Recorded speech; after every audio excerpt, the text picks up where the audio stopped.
and the canister fired directly at the protesters.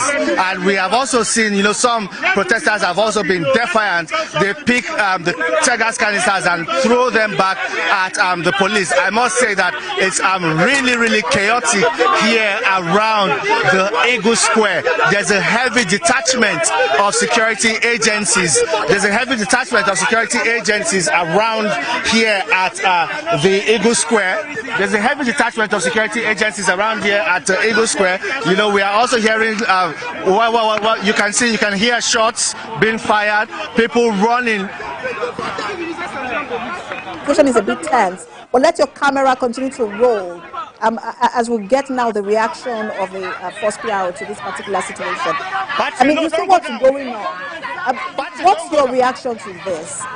Police throwing tear gas at protesters. From the report we're getting, some of those protesters now have been injured.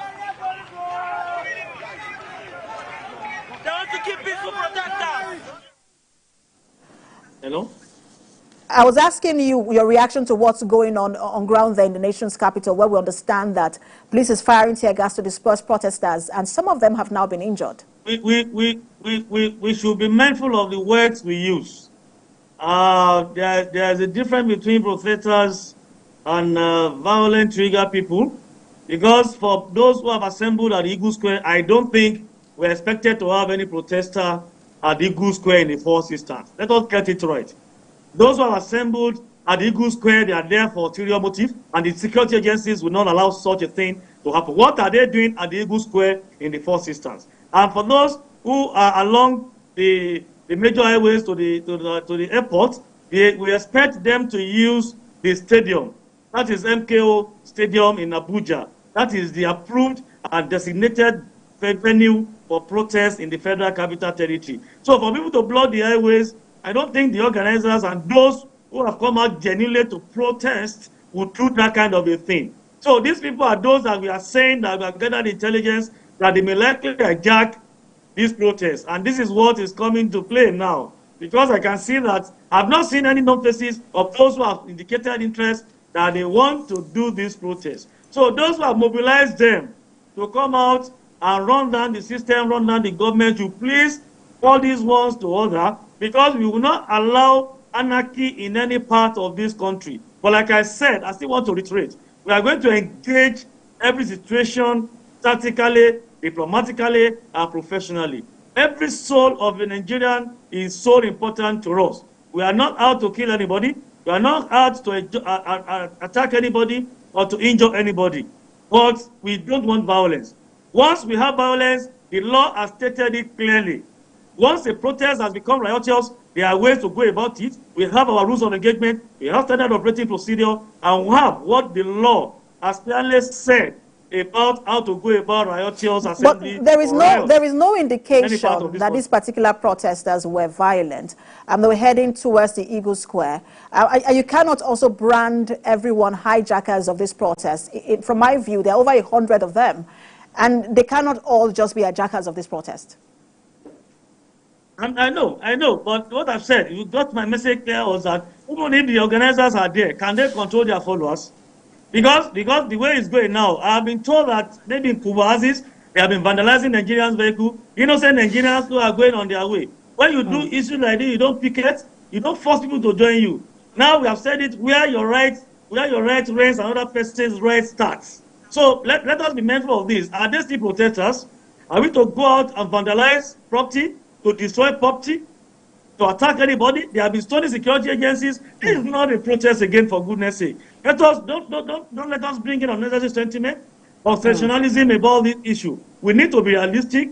We need to be very objective when we are addressing this issue. So let us mind the words. Those are not at the Eagle Square.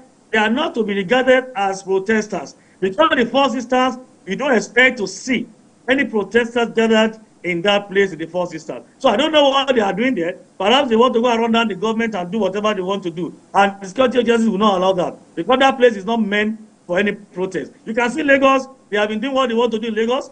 They are managing Lagos because they are clear-headed and they know how to handle protests. This is not the protest we expect to have in Nigeria, where those who are even out, Don't ask many of them. They don't even know why they are out.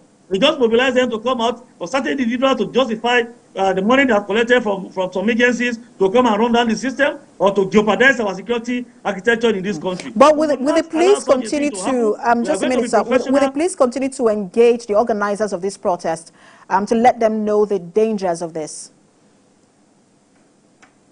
Well, those who have shown interest and who are mobilizing, I'm sure our officers who are in charge of monitoring, they must have contacted them to see what is happening. And I know many of them are online too. They monitor all these things. But I want to tell you, in sincerity, I doubt if they can control what they have started. Because some of the people that are in the train, on this procession now, I'm sure they are not their members. They are not those that are accredited to come and join us. You don't make open mobilization for such a thing if you don't plan well. I don't think they have planned well for this. Aside from coming on television, coming on radio to mobilize, to just say the government is not doing anything, you want to end bad governance. Have you actually planned for such a protest? And this is what we are seeing now. It's too early to have this. If you are going to have 10 days of rage, quote and unquote, the way they have put it, yeah, it's too early to have it. You have not spent up to 2 hours, and we are having incidences like this. What will happen by the time we clock 10 days of the protest of rage or days of rage? So we be very careful about it, and I think they need to call them to order. Their voices have been heard.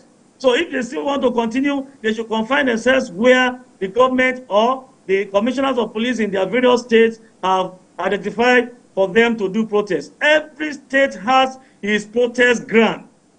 They are known. This is the notorious fact. And we don't need to look for unnecessary trouble or create provocation because we want people to see us coming out because we want to drive home our demands. We should just be very careful. We should be professional about what we do, and we should be law-abiding on both sides. Like you mentioned, I mean, this is just the first day. 9 days left. If they still intend to go through with all of the days, what is the rules or what would be the rules of engagement going forward? And would you have series of meetings with the organizers? And I speak with you, everybody in the police is monitoring this situation. The IGP is monitoring the situation, and the management team, as a team, is monitoring this situation.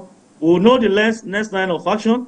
But I'm sure commissioners of police in various states, they are competent on what they are doing, and they are in control of their commands. I'm sure they are senior officers and they have been trained.